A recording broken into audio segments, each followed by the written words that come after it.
The massive space station called Xerion Prime floated in the darkness between stars like a giant metal flower. Its petals were made of steel and glass, each one bigger than Earth's largest cities. Lights sparkled across its surface like diamonds on black cloth. Ships from dozens of different worlds docked at its ports every day. Captain Jake Morrison pressed his face against the small window of the human transport ship. He had never seen anything so big in his life.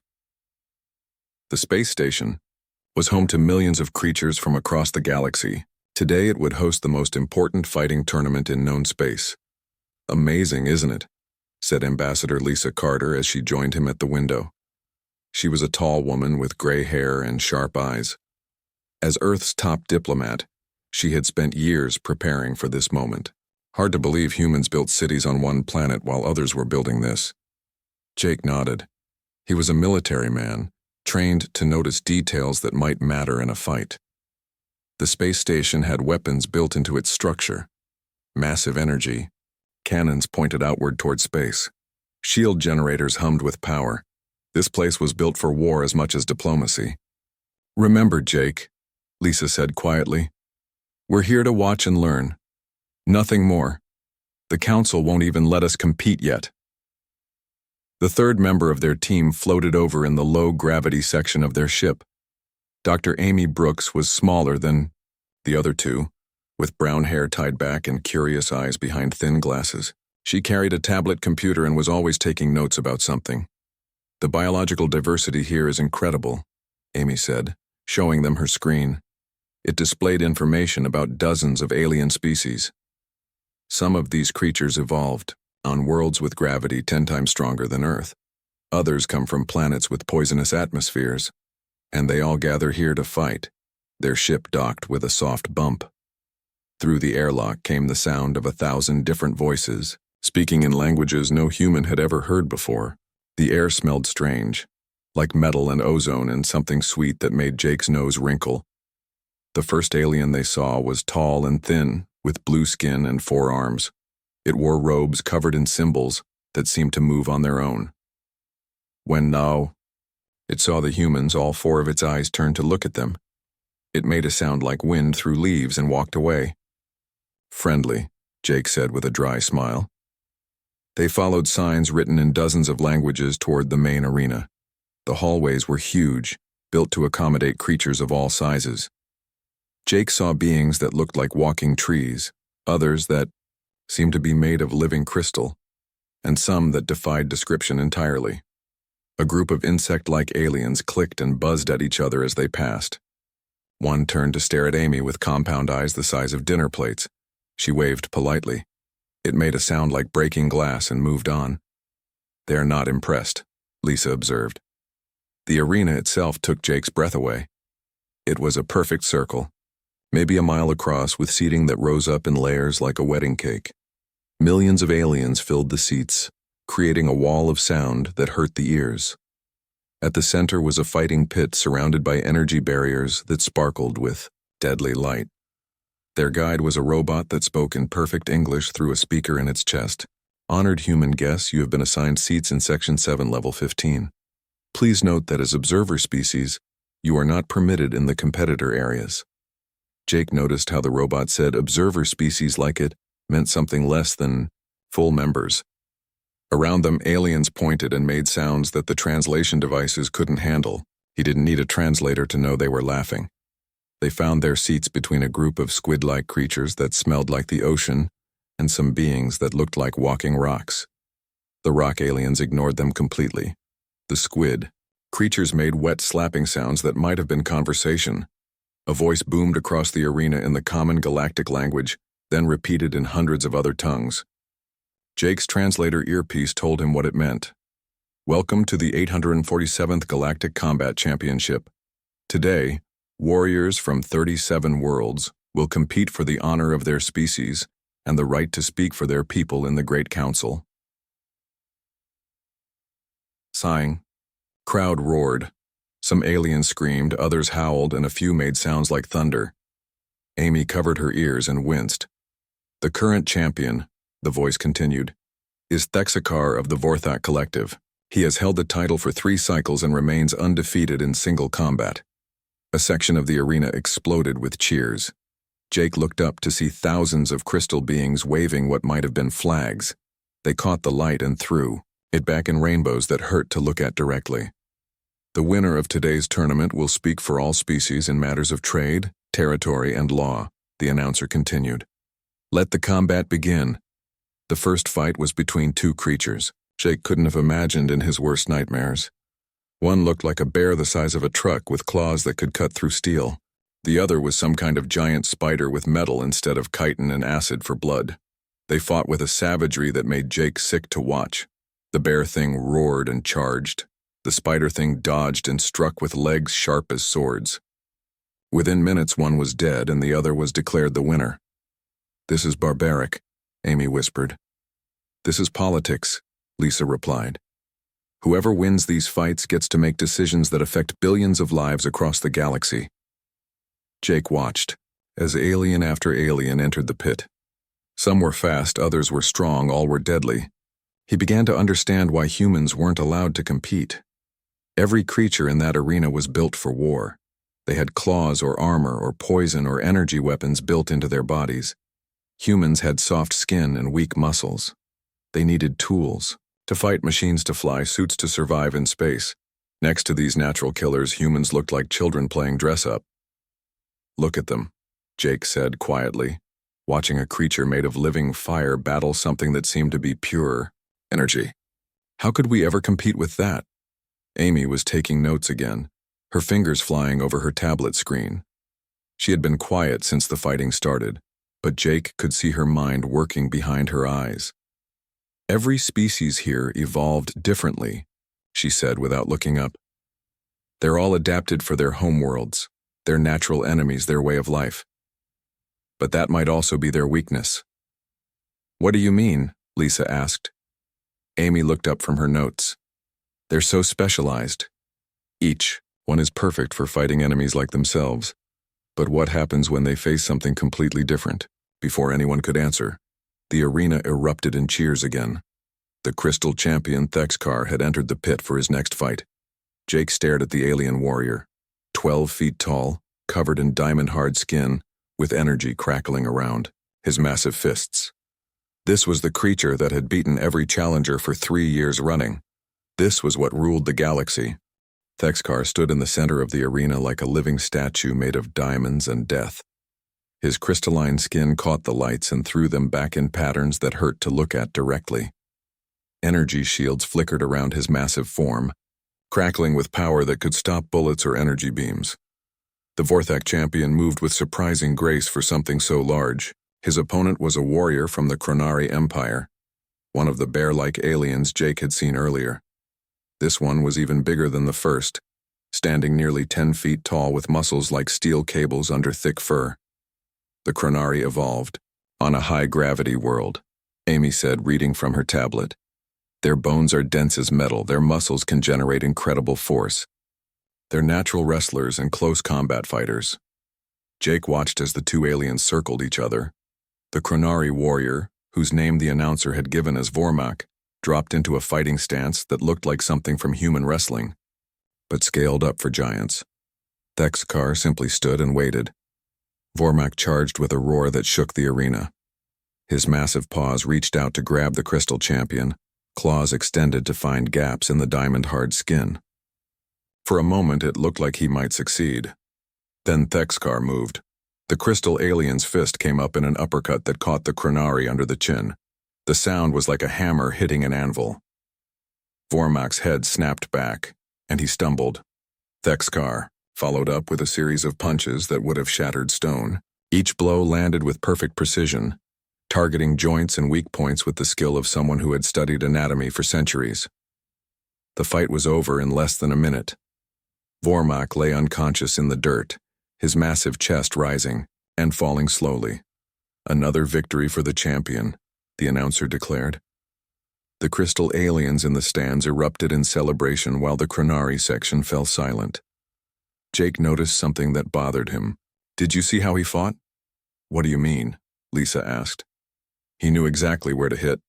like he had fought Chronari before and memorized all their weak spots. Amy was typing notes rapidly. That makes sense. The Vorthak have been competing in these tournaments for decades. They've probably fought every species here multiple times. They know all the standard techniques, all the common strategies. As if to prove her point, the next fight featured another Vorthak warrior against one of the insect-like Zephyrians. The crystal alien won easily, using techniques that seemed designed specifically to counter the insect's natural advantages. They've turned this into a science, Amy continued. Look at how they fight. No wasted motion, no unnecessary risks. They know exactly what each species can do and how to beat them. The day continued with fight after fight. Jake began to see patterns in how each species approached combat. The Chronari relied on brute strength and grappling. The Zephyrians used speed and their multiple limbs to strike from unexpected angles. The fire creatures tried to burn their opponents, while the energy beings attempted to overload their enemies with pure power. But the Vorthak had an answer for everything. They had studied their opponents for generations and developed counters for every technique, every strategy, every natural advantage. It's like watching a chess master play against children, Lisa observed. During a break between fights, Jake overheard conversations from nearby aliens. His translator earpiece picked up fragments. Humans think they can understand combat without natural weapons. A soft-skinned weaklings from a low-gravity world. Probably can't even lift their own body weight. A group of Zephyrian merchants behind them were particularly loud about their opinions. One of them, speaking in clicks and buzzes that the translator rendered as crude laughter, said, "I heard the humans need machines just to breathe in most atmospheres. How pathetic." Another added, "Their bones break from falls that wouldn't even bruise a proper warrior. And their skin, you could cut it with a dull blade." Amy had gone quiet again, but Jake could see her hands moving over her tablet. She was recording everything, analyzing the conversations as much as the fights.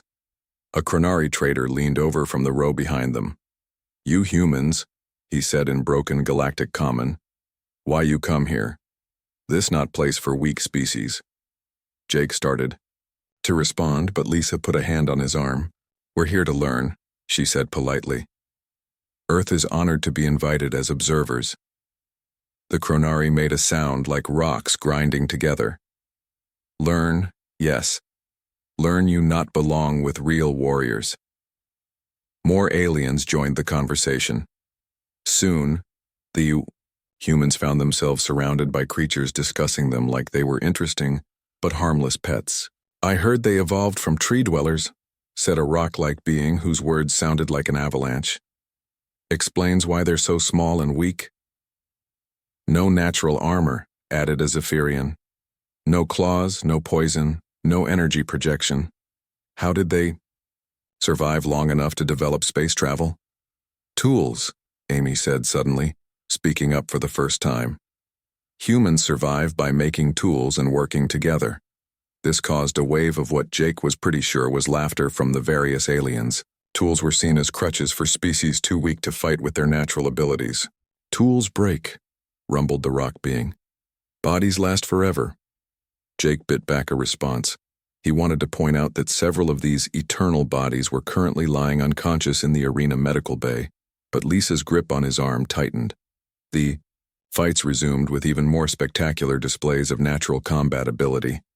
A creature made of living metal fought something that looked like a walking tree with thorns for leaves, the metal being won by literally melting parts of its opponent. "Incredible," Amy murmured, still taking notes. "Each species is so perfectly adapted for their style of combat. The metal aliens can reshape their bodies mid-fight. The plant creatures can regrow limbs. The energy beings can become intangible." "But look at how they fight," Jake said, studying the combat more carefully. "They're all using the same techniques their ancestors used thousands of years ago. No adaptation, no innovation." Amy looked up from her tablet with sudden interest. "What do you mean?" "Watch the metal guy." Jake pointed to the arena where another fight was starting. "He's incredibly strong and can change shape, but he fights like he's always fought metal creatures. Same with the plant thing. It assumes its opponent will try to cut it, so it focuses on defense and regeneration. Lisa caught on quickly. They're fighting the enemies they evolved to fight, not the enemies they're actually facing. Exactly, Jake said. They're so specialized that they can't adapt to something completely different. Amy was typing furiously. Now. This is fascinating. Each species has become so dominant on their own world that they never had to develop flexible tactics. They rely entirely on their natural advantages. The day's fights ended with another easy victory for a Vorthak. Warrior. The crystal aliens controlled nearly half the active tournament brackets, and their champion, Thexkar, remained undefeated. As they prepared to leave the arena, Jake heard more comments from the departing aliens. Humans probably couldn't even survive one round in the pit. Their bones would shatter from the first hit. Soft creatures like that are meant to be protected, not warriors. Amy was very quiet during the walk back to their quarters. Jake could practically hear her brain working, processing everything she had seen and heard. That night, as they reviewed the day's events, Lisa asked the question they were all thinking. Could a human actually compete in something like this? Jake considered it seriously. Against creatures like Thexkar, with skin like diamond and energy shields, I don't see how. But Amy was looking at her notes with a strange expression. Maybe, she said quietly. Maybe if we stopped thinking like humans and started thinking like humans. What does that mean? Lisa asked. Amy looked up with eyes that held a spark of something dangerous. It means maybe being weak is actually our strength. The diplomatic quarters of Zerion Prime were a maze of meeting rooms, offices, and living spaces designed to accommodate dozens of different alien species. Some rooms had low gravity for creatures from small worlds, others had crushing pressure for deep-sea dwellers, and a few were filled with poisonous gases that would kill most life forms instantly.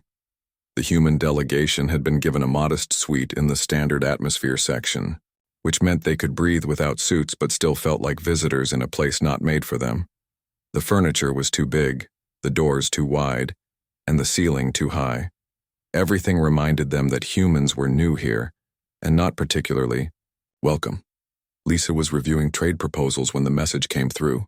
The Kronari Empire wanted to meet about mining rights in the Outer Rim territories. It seemed like a routine diplomatic meeting, the kind Earth had been hoping for since joining the galactic community. This could be important, Lisa said as she prepared for the meeting. The Kronari control some of the richest asteroid fields in 3 sectors. If we can establish trade agreements with them, Earth's economy could grow by 30% in 5 years. Jake was less optimistic. After watching their warrior get beat down yesterday, they might not be in a friendly mood. Amy was at her portable workstation, still analyzing data from the tournament. Her notes now filled several digital files, each one labeled with a different species name. The Kronari are interesting, she said without looking up. They evolved on a world with 3 times Earth's gravity. Their bone density is incredible, muscle fibers like steel cable. But that also makes them heavy and slow compared to some species. The meeting was scheduled for one of the neutral conference rooms in the diplomatic sector. As they walked through the corridors, Jake noticed more aliens staring at them than usual. Word had spread about the humans attending the tournament, and not all the attention felt friendly. The conference room was built for large beings. The table was massive, carved from some kind of black stone that sparkled with embedded crystals. The chairs were more like thrones, designed for creatures much bigger than humans. The Kronari delegation was already waiting when they arrived. There were 5 of them, each standing over 8 feet tall and covered in thick, dark fur. Their leader introduced himself as Trade Minister Vorthak, but Jake immediately focused on the largest member of their group. Zorthak stood in the corner like a mountain of muscle and fur. His arms were as thick as tree trunks, and his claws looked sharp enough to cut through steel. Unlike the others who wore elaborate robes marking their diplomatic status, he wore simple clothes that did nothing to hide his enormous physical presence. Enforcer, Amy whispered, reading something on her tablet. Basically a bodyguard, but also meant to intimidate anyone who disagrees with their position. The meeting started normally enough. The Kronari wanted to establish mining operations in systems near Earth space. They would provide the technology and muscle for asteroid mining, while Earth would provide administrative support and processing facilities. Your species is known for attention to detail, Trade Minister Vorthak said, his voice like gravel in a cement mixer. We value such qualities in our business partners. It was a polite way of saying that humans were seen as good bookkeepers and clerks, Jake realized. Not partners, but useful servants who could handle the paperwork while the real species did the important work. Lisa maintained her diplomatic smile. Earth is certainly interested in expanding our mining operations. However, we would need to review the environmental impact assessments and safety protocols before agreeing to any partnership. The Chronari exchanged looks. Jake's translator earpiece picked up some grumbled comments in their native language that sounded less than pleased. Environmental concerns? Vorthak asked, his tone shifting slightly. These are dead rocks floating in space. What environment is there to protect? Space mining can affect local gravity fields, shipping lanes, and communication networks, Amy said, speaking up from her position at the table. A poorly planned operation could destabilize entire systems. This time the grumbles from the Chronari were louder. Vorthak stepped forward from his corner position, his massive form casting a shadow across the table. Humans worry too much, he said, his voice deeper and more menacing than his trade minister's. Always thinking of problems instead of solutions. Maybe this is why your species is still so small. Jake felt the temperature in the room shift. What had been a business meeting was becoming something else. We prefer to be careful, Lisa said, still maintaining diplomatic protocol. Rushing into agreements without proper planning often leads to disaster. Vorthak laughed, a sound like rocks falling down a cliff. Careful? Yes, I see why other species find humans so amusing.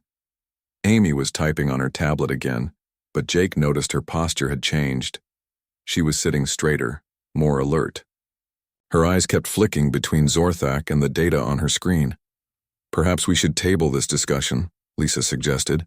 Both sides need time to review the proposals and— No, Vorthak interrupted, moving closer to the table. I think we should settle this now. Your species talks too much and does too little. Maybe it is time for a practical demonstration of how real negotiations work. The other Chronari looked uncomfortable. Their trade minister started to say something, but Vorthak waved him off with one massive paw. In our culture, Vorthak continued, when someone questions our methods, we show them why they are wrong. Perhaps humans need such a lesson. Jake started to stand, his military training telling him that this was about to go very wrong very quickly, but Vorthak moved faster than something his size should have been able to. In one smooth motion, the massive alien stepped around the table and grabbed Amy's arm. Let me show you how Chronari handled delicate situations, he said, his claws wrapping around her forearm. The grip was meant to be painful, a demonstration of superior strength that would force the humans to accept whatever terms the Chronari offered. What happened next took less than 3 seconds. Amy's eyes went wide, but not with fear. Jake saw recognition flash across her face, followed by calculation, and then something that looked almost like satisfaction. Her free hand moved to her tablet, fingers dancing across the screen for just a moment. Then she looked up at Vorthak, with an expression that would have looked perfectly normal on any human face, but somehow seemed completely wrong in the current situation. She smiled. Actually, Amy said in a voice so calm it was disturbing, let me show you how humans handle delicate situations. Jake barely saw what happened next. Amy's body shifted in ways that seemed impossible, using Vorthak's own grip as an anchor point. Her legs came up, her free arm moved with surgical precision, and suddenly the massive alien was screaming. The sound that came from Vorthak was unlike anything Jake had ever heard. It was pain and shock and terror all mixed together in a roar that seemed to shake the walls. Then came the crack. It was sharp and final, like a tree branch breaking in a storm. Vorthak's scream cut off abruptly, and his massive body collapsed to the floor with a thud that rattled the furniture. Amy landed lightly on her feet, barely breathing hard. She brushed dust from her sleeve and picked up her tablet from where it had fallen. The room was completely silent except for the sound of Vorthak's labored breathing. He was alive, but Jake could see that something fundamental had changed in the alien's massive frame. He wasn't moving his legs. "I'm sorry," Amy said to the stunned Chronari delegation, her voice perfectly polite. "But when someone grabs me without permission, I tend to react defensively." She looked down at her tablet screen, scrolling through anatomical diagrams of Chronari physiology. "Did you know that your species' adaptation to high gravity created a fascinating weakness in your spinal column? Right around the third and fourth vertebrae, there's a gap in the bone density that allows for flexibility during rapid movement. Very useful for your evolutionary development, but extremely vulnerable to rotational stress."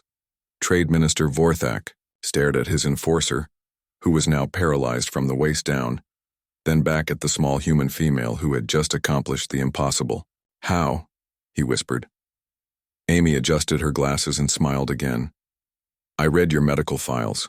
They're part of the public diplomatic records. I also have 3 black belts in human martial arts, a doctorate in xenobiology, and a really good memory for anatomical details." She looked around the room at the shocked faces. "Now, shall we continue our discussion about mining rights? I think you'll find humans can be very practical when properly motivated." The silence in the conference room stretched for what felt like hours but was probably only seconds. Zorthak lay motionless on the floor, his massive chest rising and falling with shallow breaths. His legs, which moments before had supported nearly 1,000 pounds of muscle and bone, were completely still. Trade Minister Vorthak stood frozen, his mouth hanging open as he stared at his enforcer. The other Chronari delegates pressed themselves against the wall, their eyes wide with shock and something that might have been fear. Amy calmly picked up her tablet from the table where she had set it and scrolled through her notes as if nothing unusual had happened. Jake could see her screen from his position, detailed anatomical diagrams of Chronari bone structure, with one particular section highlighted in red. "The third and fourth cervical vertebrae," Amy said conversationally as if she were giving a lecture to medical students. "In most species, these bones are solid and well protected, but Chronari evolved on a world where quick head movements were necessary for survival. Predators that attacked from above, maybe, or the need to track fast-moving prey through dense forests." She knelt down next to Zorthak, careful not to touch him but pointing to specific spots on his massive neck.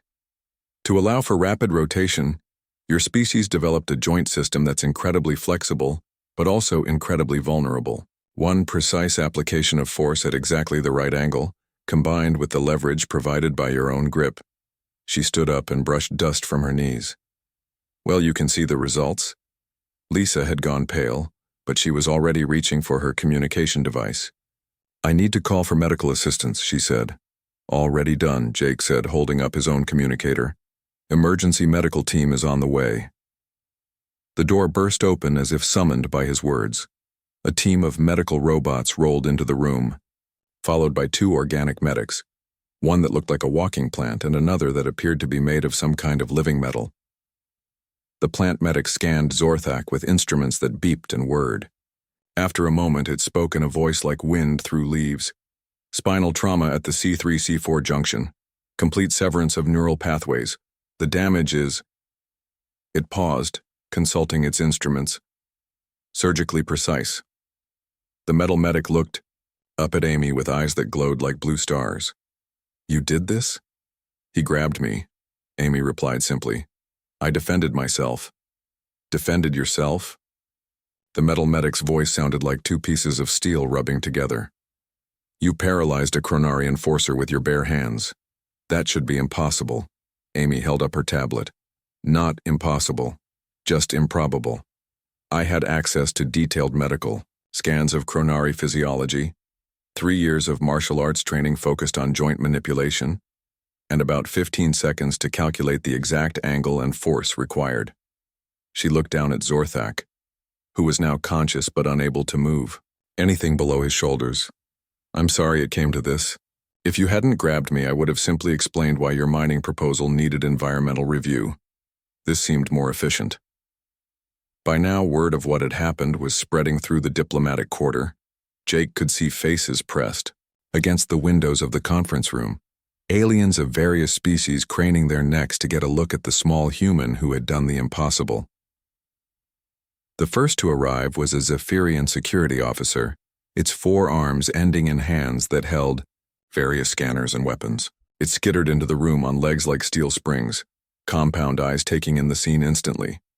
"There has been an assault?" It clicked and buzzed. "Self-defense," Lisa said firmly, her diplomatic training taking over. The Chronari enforcer grabbed Dr. Brooks without consent. She responded to protect herself. The Zephyrian's eyes swiveled to focus on Amy, then on Zorthak, then back to Amy. "You are certain this small human caused such damage to a Chronari enforcer?" "The medical scans are conclusive," the plant medic said, uploading data to a holographic display that appeared above Zorthak's body. "The injury was caused by manual manipulation. No weapons, no tools, no technological enhancement. More security." Officers arrived, a crystalline Vorthak deputy, and something that looked like a cloud of intelligent gas held together by an energy field. They all began asking the same questions and getting the same impossible answers. Amy had disabled a creature that could bench press a small vehicle using nothing but knowledge and technique. "This requires investigation," announced the Vorthak security officer, its diamond-hard skin refracting the room's lights into painful rainbows. "Such claims are unprecedented." "Feel free to review the security recordings," Jake said, pointing to the cameras mounted in the corners of the room. Everything was recorded in full detail. As if summoned by his words, a holographic replay began playing in the center of the room. Jake watched himself and his colleagues sit down for what should have been a routine trade negotiation. He saw Zorthak move around the table and grab Amy's arm with casual arrogance. Then he watched Amy's response in slow motion. Her movement was so fast and precise that even slowed down it was hard to follow. One moment she was sitting normally, in her chair. The next her legs were wrapped around Zorthak's massive arm while her hands found specific pressure points on his neck. The alien's own strength became the weapon used against him as Amy redirected his force in exactly the right way to cause maximum damage to his spine. The whole encounter took 2.7 seconds according to the timestamp on the recording.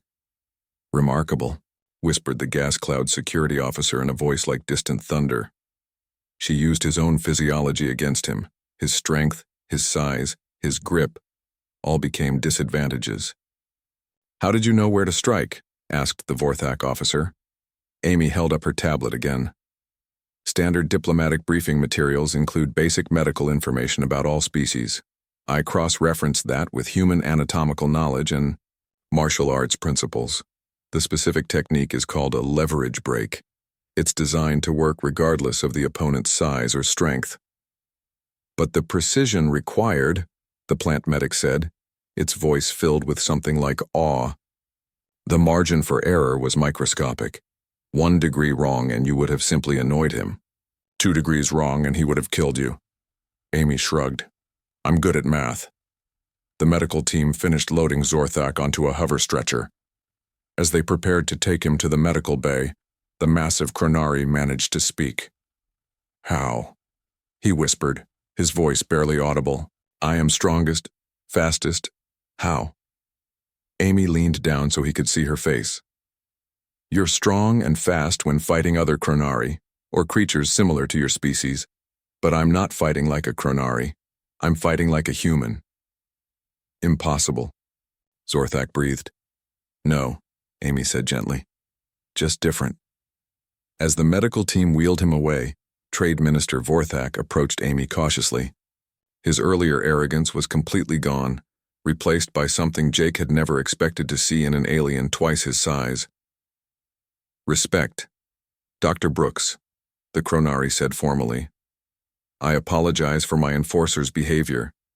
The Chronari Empire would be honored to work with humans on the mining project, under whatever terms Earth finds acceptable." Amy looked up from her tablet where she was making more notes.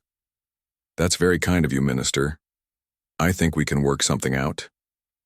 After the Chronari delegation left, Jake turned to Amy with the expression of amazement. "How long have you been planning that?" "Planning?"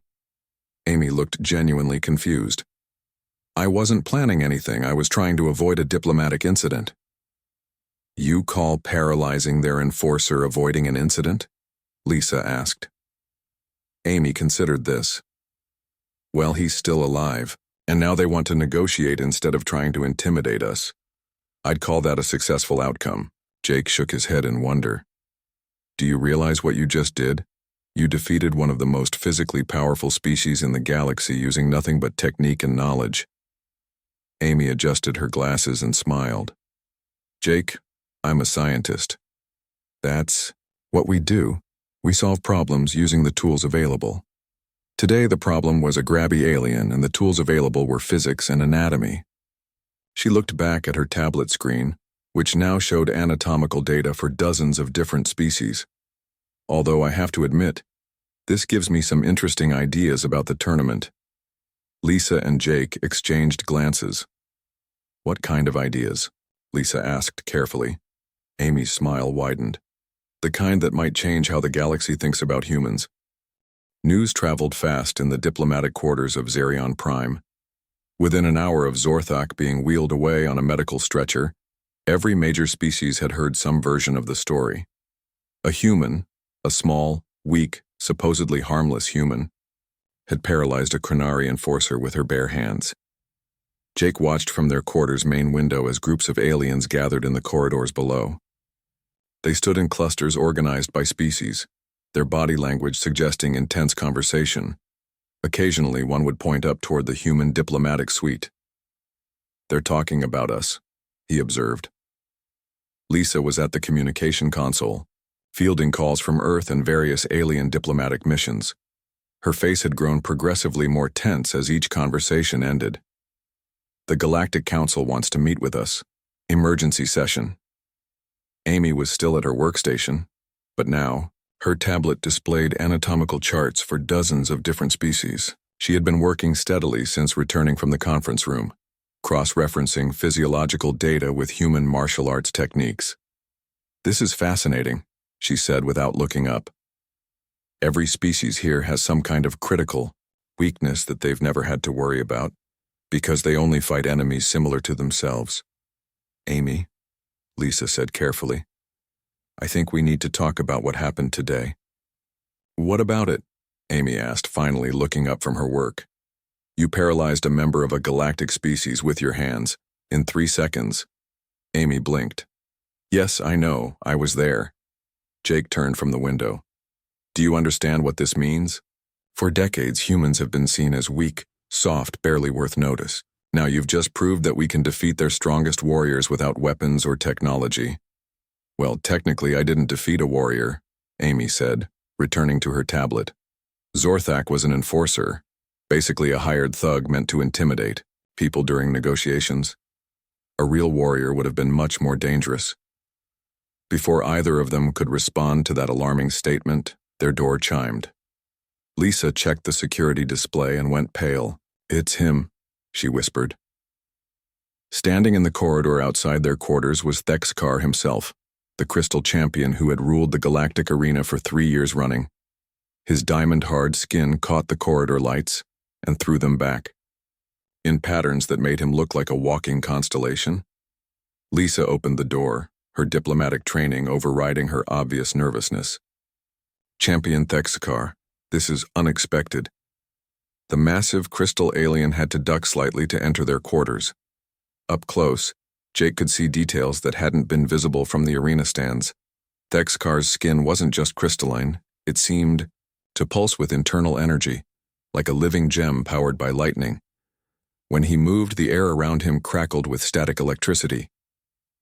I come to speak with the human who defeated the Chronari, Thexkar said, in a voice like breaking glass. His command of galactic common was perfect, but each word seemed to ring like a bell. Amy looked up from her tablet with interest rather than fear. That would be me, Dr. Amy Brooks, and you're the tournament champion. I watched your fights yesterday. Very impressive technique. Thexkar studied her for a long moment. His eyes were like blue diamonds, faceted and bright, and they seemed to see more than they should. You study the combatants. Of course, Amy said, gesturing to her tablet. I'm a xenobiologist, Combat is just applied anatomy, and anatomy is my specialty. Show me, Thexkar commanded. Amy called up her notes on Vorthak physiology. Your species evolved on a world with high radiation and crystalline formations. Over millions of years, you developed skin that could absorb and redirect energy, internal structures that could store power, and reflexes fast enough to channel energy bursts with surgical precision. She highlighted specific areas on the anatomical diagram. Your advantages are obvious. Nearly impervious defense, devastating energy attacks, and centuries of combat experience. But your crystalline structure also creates specific resonance frequencies that could be exploited. Your energy storage systems have predictable charge and discharge cycles, and your fighting techniques follow patterns based on Vorthak opponents. Thexkar leaned closer to study the display. You believe you could defeat me? Honestly? Probably not, Amy said with startling casualness. You're a professional warrior with advanced training and natural advantages I can't match. But if I had to fight, I'd have a strategy based on your physiological limitations rather than trying to match your strengths. The crystal champion straightened up. Demonstrate. I'm sorry? Amy asked. Show me how humans fight. I have studied every species in this station, learned all their techniques, defeated all their warriors, but I have never seen human combat. Methods. Jake started to object, but Amy was already standing up. Okay, but this will be purely theoretical. I don't want to accidentally hurt you. Thexkar made a sound that might have been laughter. You are concerned about hurting me? Well, yes, Amy said matter-of-factly. Your crystalline structure is incredibly strong, but it's also brittle in specific ways.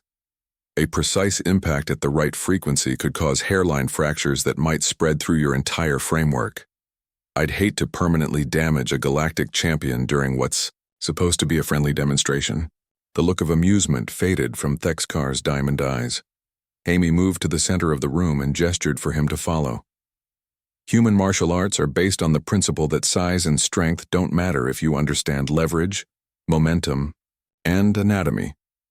Watch. What followed was not so much a fight as a lesson in applied physics.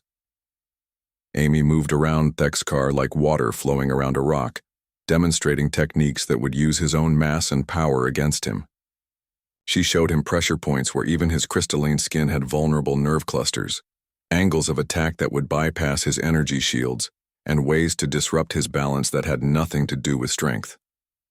This is how I would approach you, she explained as she moved. Not trying to overpower you or match your energy output, but targeting the specific points where your advantages become weaknesses. Thexkar followed her movements with growing amazement. Your species fights like this naturally? Some of us, Amy said, stepping back to a safe distance. Humans have been developing combat techniques for thousands of years. We've had to. We don't have natural weapons or armor, so we learn to fight smarter instead of harder. And every human knows these methods? Jake spoke up.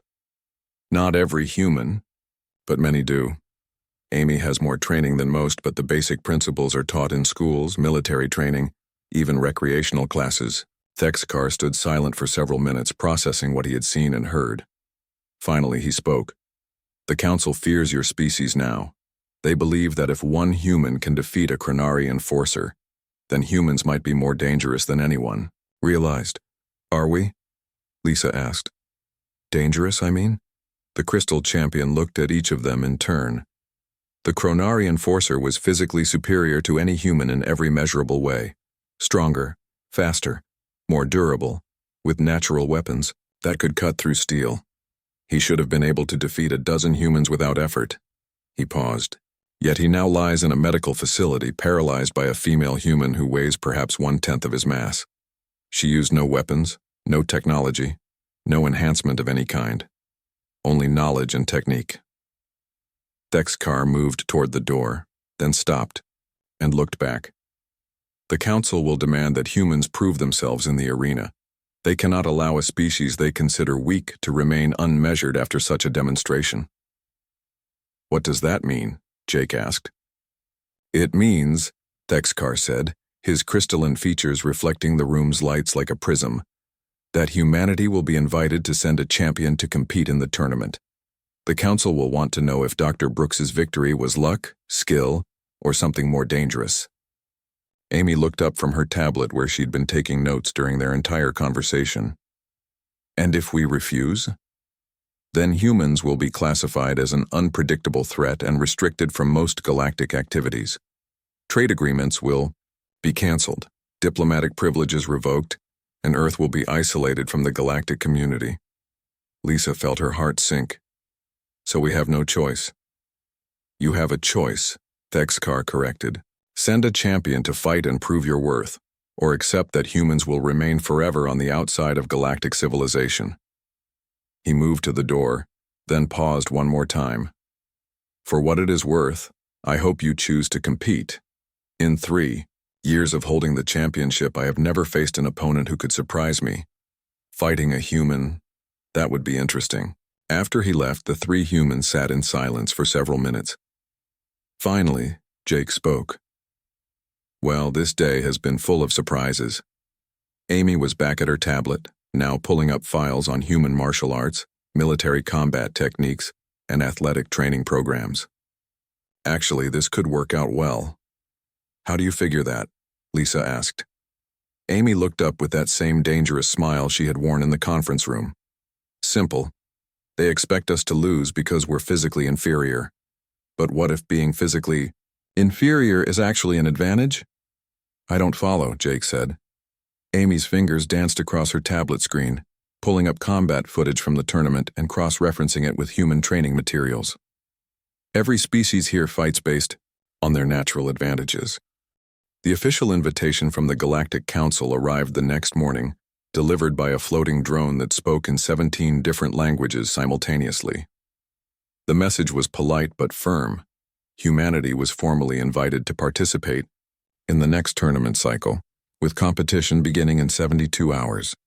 72 hours, Jake repeated, staring at the holographic display. That's not much time to prepare for fighting the most dangerous warriors in the galaxy. Amy was already at work, her tablet connected to the station's main computer systems. She had somehow gained access to detailed combat footage from every tournament for the past decade, along with medical files, training records, and tactical analyses that should have been classified. How did you get all this?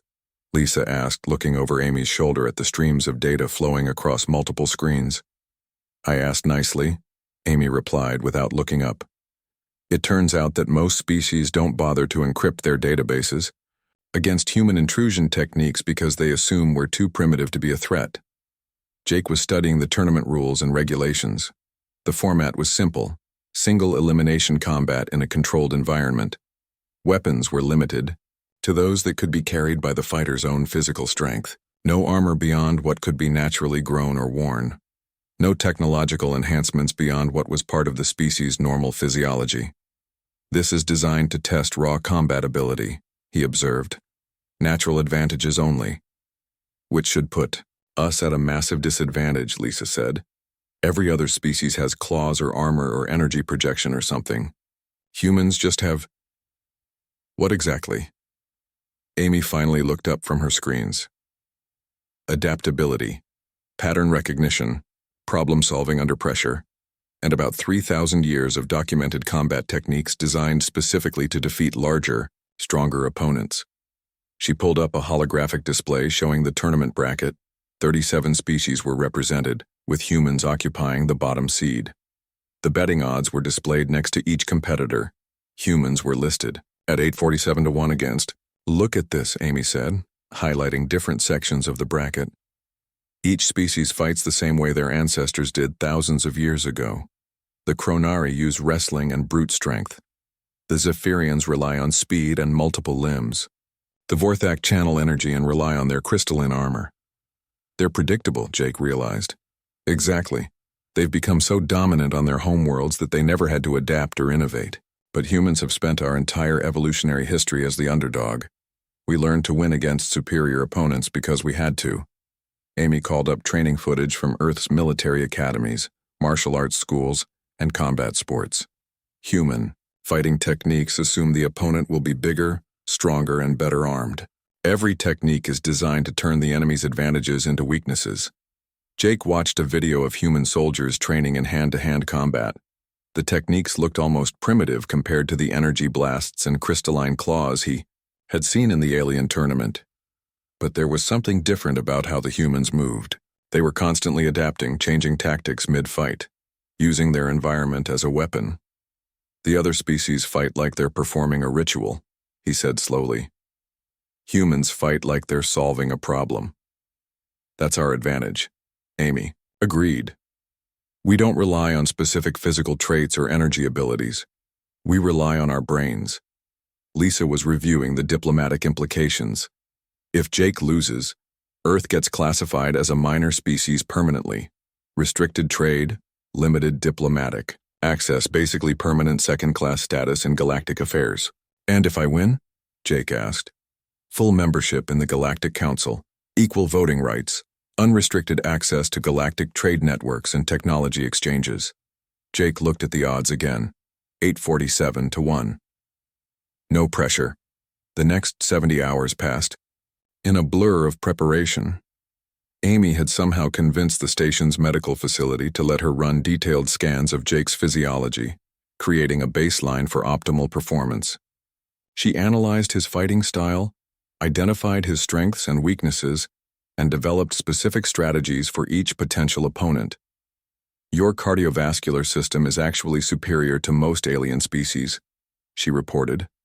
Humans evolved for endurance running. You can maintain peak performance longer than creatures who rely on short bursts of overwhelming power. Jake was more concerned with practical matters. What about Thexkar? If I make it to the finals, how do I fight someone who can project energy shields and has skin like diamond? Amy pulled up her detailed analysis of the Crystal Champion. He's incredibly powerful, but his fighting style is based on Vorthak opponents who try to match his strength. He's never faced someone who would use mobility, environmental tactics, and precision strikes instead of brute force. You make it sound easy. It won't be easy, Amy said seriously. It might be impossible. But impossible and inevitable aren't the same thing. Zorthak's defeat should have been impossible too. The night before the tournament, Jake couldn't sleep. He walked through their quarters, reviewing everything Amy had taught him about alien anatomy, combat techniques, and strategic thinking. Through the window, he could see the arena in the distance, lit up like a small star. Lisa joined him at the window. Having second thoughts? Every few minutes, Jake admitted. This isn't like military combat. There you have teammates, equipment, intelligence support. Tomorrow I'll be alone in a pit with creatures that can literally tear me apart. You won't be alone, Amy said, approaching from her workstation where she had been working all night. I'll be watching every fight, analyzing every opponent, feeding you information between rounds. We'll adapt to whatever they throw at us. She handed him a small communication earpiece. Tournament rules allow for coaching between fights. I'll be your tactical support. Jake looked at the device, then at his two colleagues. Are we really going to try this? Are we really going to bet humanity's future on the idea that being weak makes us strong? We're going to bet humanity's future on the idea that being human makes us dangerous, Amy corrected. There's a difference. The morning of the tournament arrived gray and cold in the station's artificial day cycle. Jake ate a light breakfast while reviewing Amy's notes one final time. She had prepared detailed files on every potential opponent, including their fighting styles, physical capabilities, and tactical weaknesses. Remember, she said as they walked toward the arena, you're not trying to overpower anyone. You're solving puzzles. Each opponent is just a different type of problem that needs a different type of solution. The fighter's preparation area was a maze of chambers designed to accommodate different atmospheric and gravitational requirements.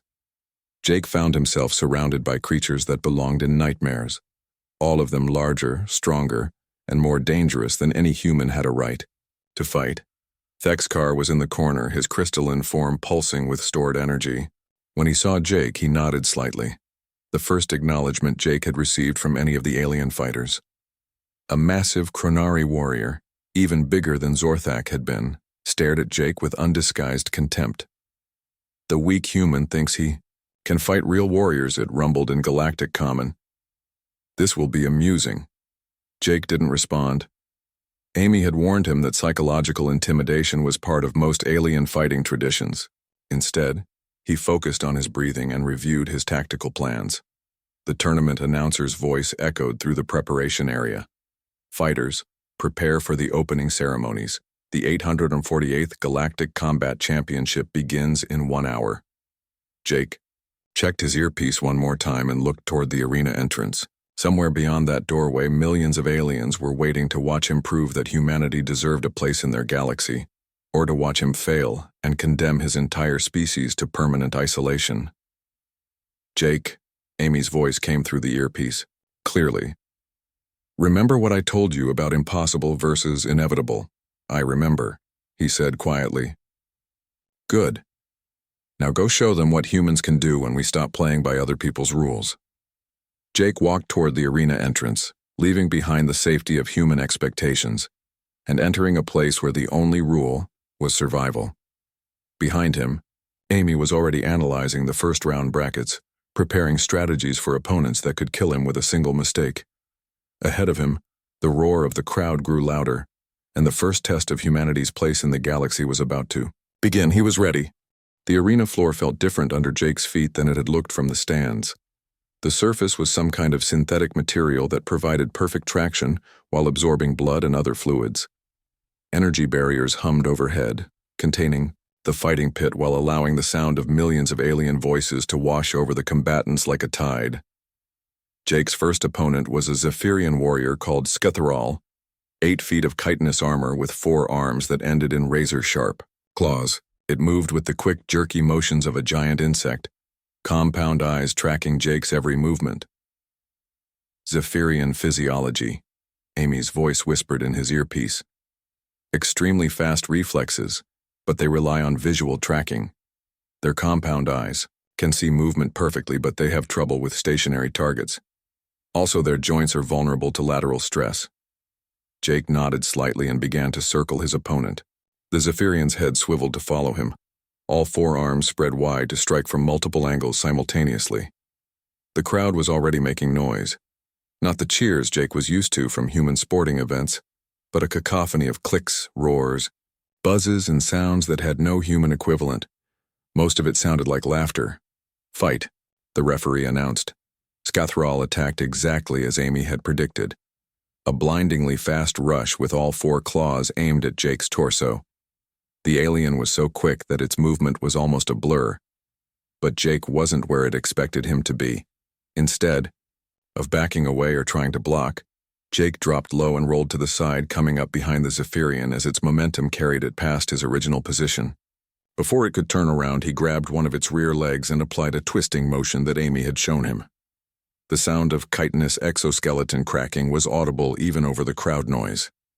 Scutheral screeched and collapsed. Its leg bent at an impossible angle. Winner.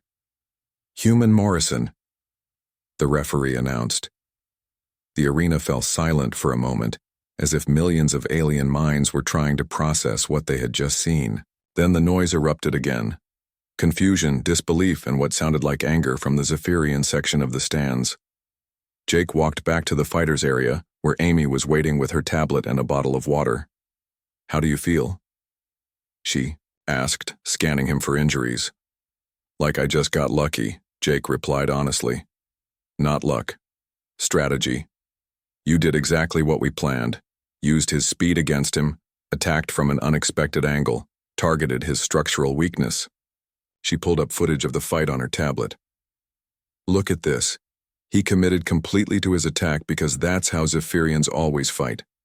All-out assault with overwhelming force. He never considered that you might not be where he aimed.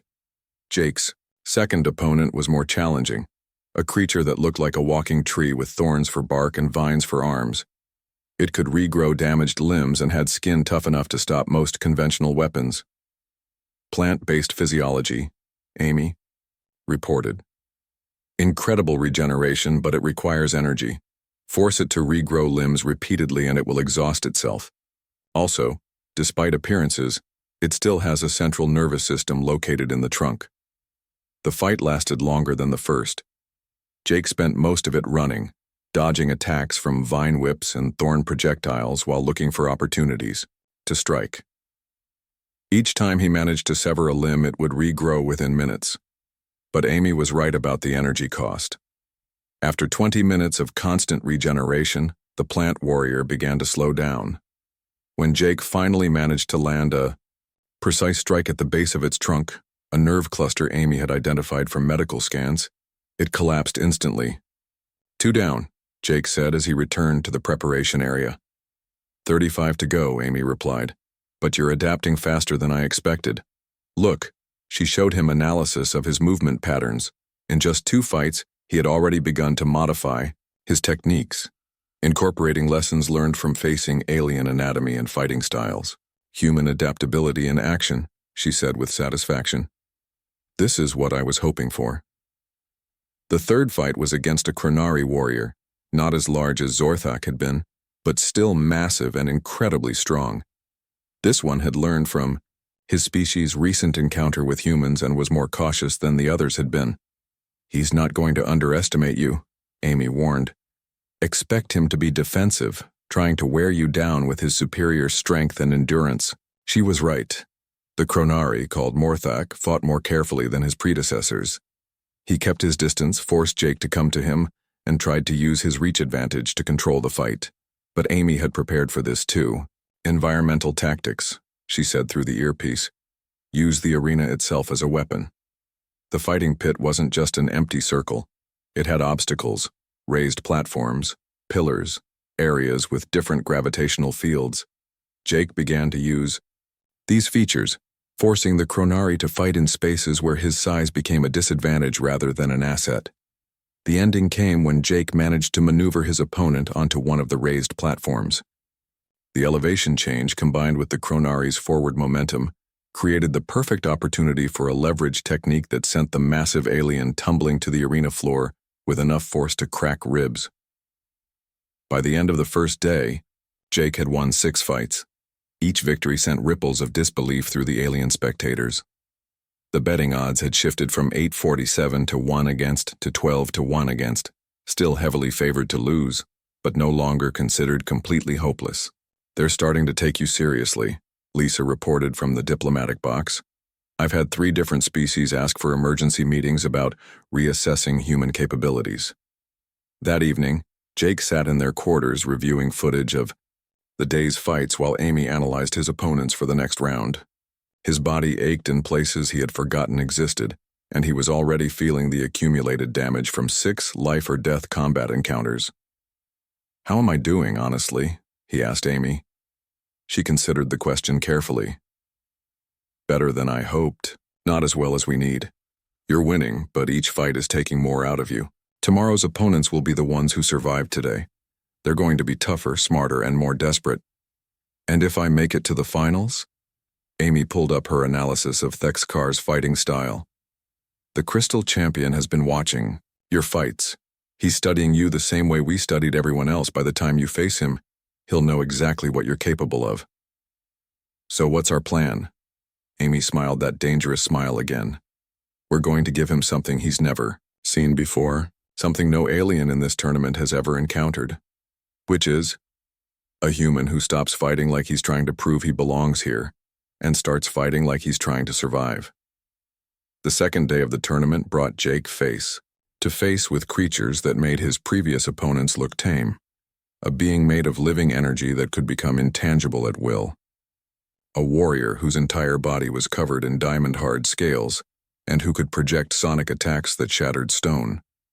Each fight pushed Jake to his limits, forcing him to dig deeper into every technique Amy had taught him and every instinct his military training had developed. The crowd's reaction began to change as well. The laughter and contempt were replaced by tension and uncertainty. By the time evening arrived, Jake had fought his way to the semi-finals. Only 3 opponents remained between him and the championship, and one of them was Thexkar. The entire galaxy is watching now, Lisa reported. Communications traffic is off the charts. Every major news network is covering the tournament, and Earth is receiving thousands of diplomatic inquiries. Jake was exhausted, battered, and operating on pure adrenaline and determination, but he was still fighting, still winning, still proving that humans could compete with the galaxy's most dangerous warriors. "One more day," Amy said as she helped treat his injuries. "Tomorrow you face Thexkar. Any last-minute insights?" Jake asked. Amy looked at her comprehensive analysis of the Crystal Champion. Hours of combat footage, detailed anatomical scans, tactical assessments, and behavioral patterns. "He's never lost a fight," she said finally. "In over 300 tournament matches, he's never even been seriously challenged. His confidence isn't arrogance, it's earned through absolute dominance." "That's not very encouraging." "But it's also his weakness," Amy continued. "He's never had to adapt, never had to overcome adversity, never had to dig deep and find something extra. He wins through superior abilities and perfect technique." She turned to face Jake directly. "You know what it's like to be outmatched and have to win anyway. You've done it your entire career and you've been doing it all week. Tomorrow, for the first time in his life, Thexkar is going to face someone who's better at being desperate than he is at being perfect." Jake looked out the window at the arena, where tomorrow he would face the most dangerous warrior in the known galaxy in a fight that would determine humanity's future among the stars.